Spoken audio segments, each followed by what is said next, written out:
So when you talk about the Baltimore Ravens, the one thing you gotta really talk about is the exciting offense that Lamar Jackson and the Baltimore Ravens offense brings to the table in the NFL.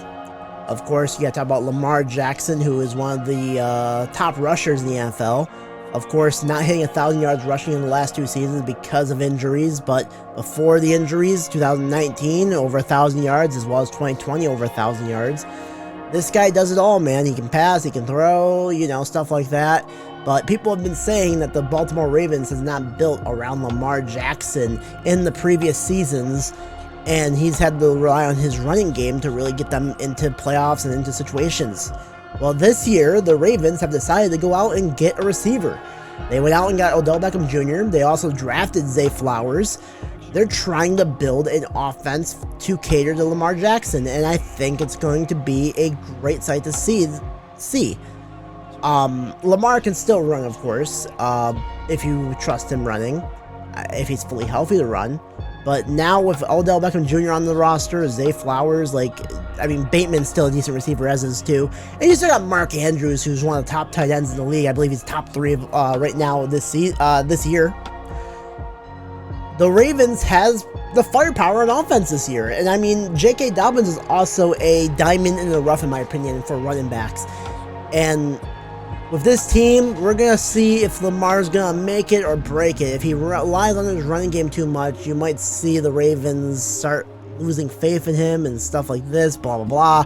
But I think Lamar has a lot to prove this season, especially with all the talent he has around him, and I think this is going to be a great season for the Ravens offense.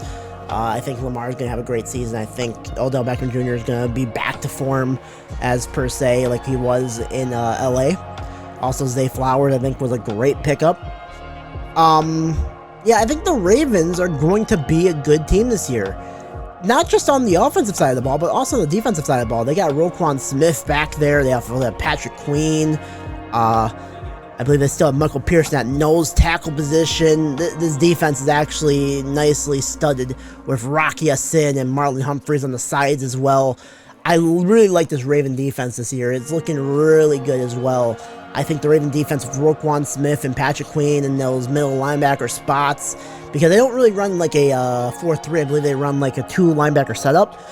So they have people like Roquan Smith and Patrick Queens who are both like middle linebackers, but they're both on the field at the same time. And it causes problems for teams that have to cover both those, that has to worry about both those guys. And I think Patrick Queen's a really good linebacker. And then just add Roquan Smith to that mix. Oh my God, he's, that's just crazy to deal with. The whole thing with the Ravens right now on defense, though, is if they really can't get pressure on you, I feel like they're going to be very lackluster in that regard.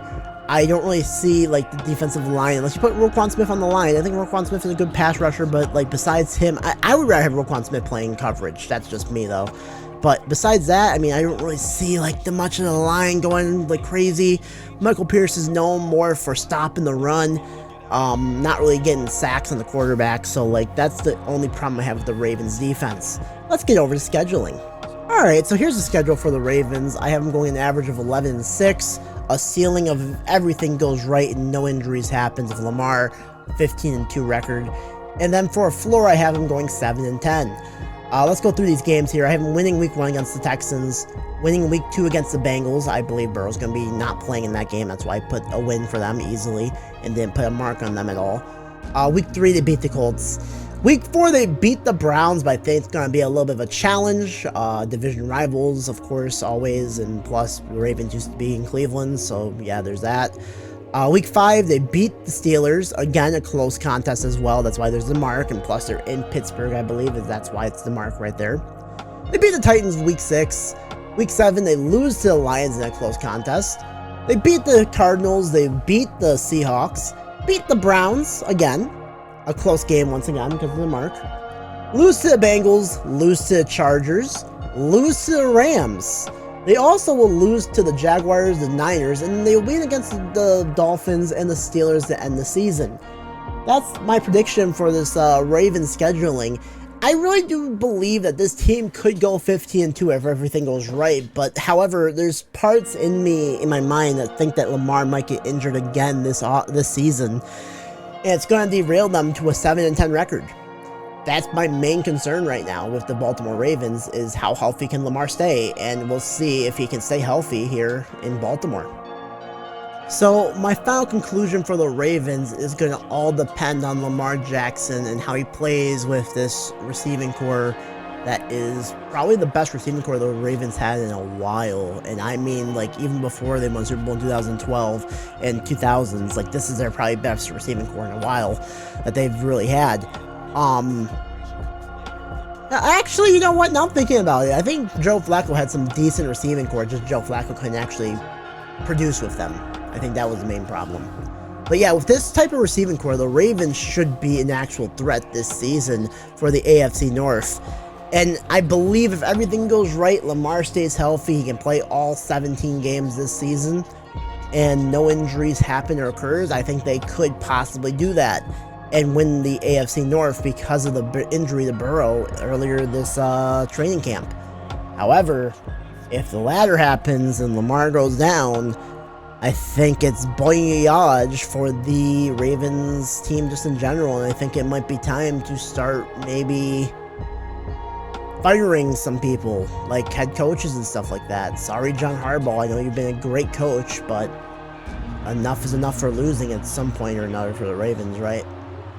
And you can't be a coach forever in the NFL anymore. So yeah. But that's just my opinion. What is your guys' opinion on the Ravens this season? Let me know in the comment section below. If you enjoyed this video, please like and subscribe. Go check out my Twitch as well. It's in the description under the video. And yeah, I'll see you guys next time when we talk about the Pittsburgh Steelers. I'll see you guys then. Thank you for watching. Peace.